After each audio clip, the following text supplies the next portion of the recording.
नमस्कार दोस्तों, आपका श्री के सीताराम टीवी न्यूज में स्वागत है। देखिए इस समय की खास खबरें।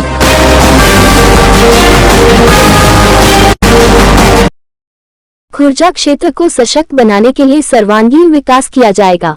खुर्जा भाजपा के राष्ट्रीय प्रवक्ता गोपाल कृष्ण अग्रवाल ने खुर्जा विधानसभा में गोपाल की चौपाल कार्यक्रम का आयोजन किया। इस दौरान लोगों ने उनके विजन 2024 की सराहना की और खुर्जा क्षेत्र को विकसित शहर बनाने का संकल्प लिया। खुर्जा विधानसभा में संकल्प पत्र 2024 पर परिचर्चा के लिए आयोजित गोपाल की चौपाल कार्यक्रम के तहत खुर्जा की वैशाली कॉलोनी में भाजपा राष्ट्रीय प्रवक्ता का जोरदार स्वागत किया गया।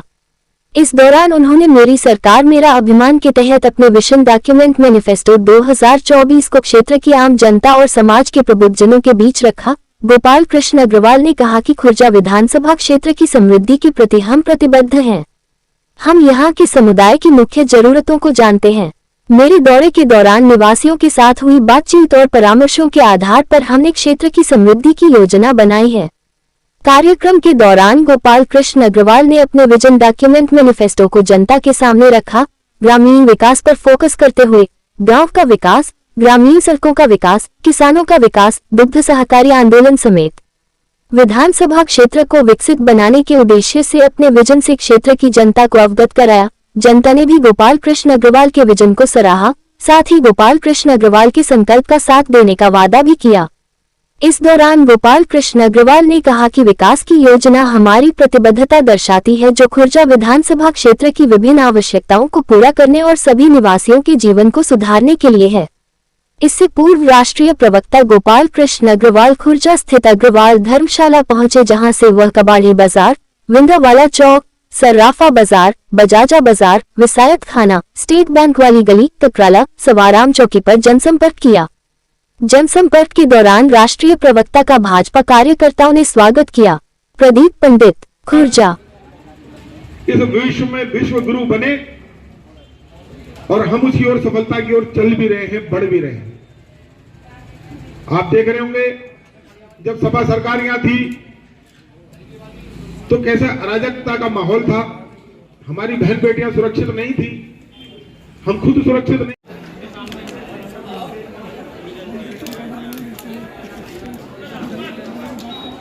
जो आपने ये कार्यक्रम किया, यहाँ एक पुस्तक का आपने पब्लिक के बीच में विमोचन भी किया है, इसका मुख्य मकसद क्या है और इसमें है क्या? देखिए, प्रधानमंत्री मोदी जी का ये सभी से आह्वान है, आदरणीय नड्डा जी का, कि आने वाले समय में आम जनता अपने क्षेत्र की क्या चाहती है, क्या चीज़ें उसकी आकांक्षाएं, अपेक्षाएं भारतीय जनता पार्टी से, उस सारी जानकारी, उस सारे आकांक्षाओं अपेक्षाओं को सम्मिलित करते हुए एक संकल्प पत्र के माध्यम से भारतीय जनता पार्टी का 2024 में जो इलेक्शन है उसमें एक संकल्प विजन डॉक्यूमेंट के रूप में प्रारूप सबके सरकार के सामने, पार्टी के सामने आए। उसी उद्देश्य से गौतम बुद्ध नगर क्षेत्र में किस तरह विकास करने का हमारा संकल्प है, किस किस आवश्यकताएं आम जनता की पूरी करने के लिए किस किस क्षेत्र में हमें क्या क्या काम करना है, चाहे स्वास्थ्य के क्षेत्र में ले लो, बिजली के क्षेत्र में ले लो, पानी की उपलब्धता के रूप में ले लो, सड़कों के क्षेत्र में लिख लो, शिक्षा के क्षेत्र में क्या करना है, युवाओं के लिए क्या करना है, महिलाओं के लिए क्या करना है। इन सारे क्षेत्र, इसी सारे एरियाज में जो हम काम करने के लिए संकल्प लेके चल रहे हैं, वह इस विजन डॉक्यूमेंट के अंदर हमने रखा है। गौतम बुद्ध नगर में 5 हम विधानसभा क्षेत्र हैं, खुर्जा, जेवर, सिकंदराबाद, नोएडा और दादरी। तो ये 5 विधानसभा के लिए भी अलग अलग एक सामूहिक रूप से क्या विषय, क्या काम हम चाहते हैं। अगर हम जनता का प्रतिनिधित्व करना चाहते हैं भारतीय जनता पार्टी, तो हम जनता का स्नेह और समर्थन मांगते हैं। तो जनता का समर्थन और स्नेह मांगने के लिए क्या हम उनके लिए काम करेंगे, इसका यह संकल्प है जिसका आज हमने विमोचन किया है।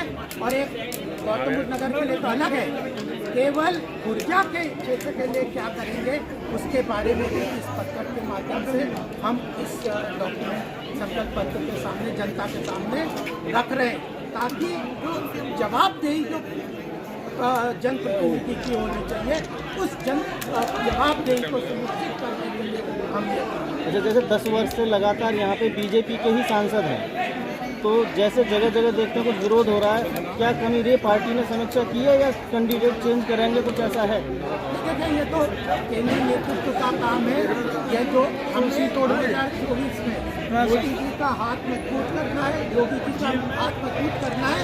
लेकिन जो अगर मोदी जी देश का विकास कर रहे हैं, योगी जी प्रदेश का विकास कर रहे हैं, तो गौतम बुद्ध नगर क्षेत्र का विकास तो हम करेंगे। हमारी जिम्मेदारी है उनके जो उद्देश्य है उसको, योगी जी के, आदरणीय मोदी जी के उद्देश्यों को जमीन पे गौतम बुद्ध नगर क्षेत्र में, ऊर्जा क्षेत्र में, वैशाली नगर में कैसे उतारना, इसकी जिम्मेदारी तो हमारी है। उसको पूरा करने के लिए हम काम करेंगे। जब कांग्रेस और सपा का जो गठबंधन हुआ है अभी, तो क्या उसका प्रभाव बीजेपी पर पड़ेगा? बिल्कुल, मुझे तो लगता नहीं है। अभी तो गठबंधन की बातें कागजों पे है। वो गठबंधन कहाँ पे है? वो तो केवल ठगबंधन है। वो केवल अपने नेताओं को भ्रष्टाचार के चंगुल से बचाने के लिए वो काम कर रहे हैं, या अपने परिवार के या किसी व्यक्ति को प्रधानमंत्री बनाने के उद्देश्य से काम कर रहे हैं। और इतने तक वो गिर जा रहे हैं कि राष्ट्र हित को भी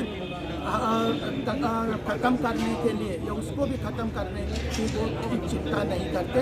देश का कैसे विकास हो, देश कैसे आगे बढ़े, क्षेत्र कैसे आगे बढ़े, वह कुछ भी उनके सामने कोई जो उद्देश्य सामने है नहीं। तो इसलिए उनका कोई वजूद मुझे तो नहीं लगता उत्तर प्रदेश में वो है।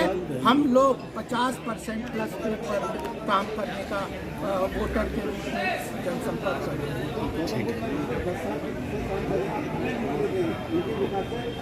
देखिए, ये नंबर देने का काम मेरा नहीं है। नहीं, मैं स्पष्ट कर दूं, नंबर देने का काम जनता का है। जनता जो कहेगी वही नंबर उन्हें मिलेंगे। और इसीलिए सर्वे हो रहे हैं, इसीलिए नमो ऐप के ऊपर जनमन सर्वे हो रहे हैं, ग्राउंड पे सर्वे पार्टी के हो रहे हैं, अलग अलग संगठनों के हो रहे हैं। आम जनता की आकांक्षाओं, अपेक्षाओं को समाहित करके पार्टी निर्णय लेती है, और वही तय करेगी कि किसने कितना काम किया या किसके ऊपर जनता का विश्वास है। यह भी जनता ही तय करेगी। अभी एक सोशल मीडिया पे बहुत ज़्यादा चर्चित हो रहा है मामला कि बीजेपी ने बड़े गैंगस्टर को अपनी पार्टी में शामिल किया है, तो क्या वो अब सही हो जाएंगे? क्या मुकदमे वापस होंगे? ऐसा कुछ होता है? बिल्कुल नहीं है। जो कानून है उसका, चाहे कोई किसी भी पद पे हो, भारतीय जनता पार्टी के पद किसी पद पे हो या किसी और पार्टी में, किसी को बख्शा नहीं जाएगा। भारतीय जनता पार्टी एक विशाल पार्टी है। अगर हमारी विचारधारा को कोई एक्सेप्ट करता है, उस पर चलने के लिए अपने प्रतिबद्धता दिखाता है या देश के विकास में कुछ योगदान करता है, तो उसका स्वागत है। लेकिन उसके ऊपर कोई कानूनी रूप से कोई उल्लंघन किया या कोई उसके ऊपर कोई आरोप है, उसका निष्पक्ष रूप से जांच हो गई, उसको कोई कोताही नहीं। नहीं, जैसे कि अब किसानों का आंदोलन चल रहा है एमएसपी के ऊपर, तो ये आप क्या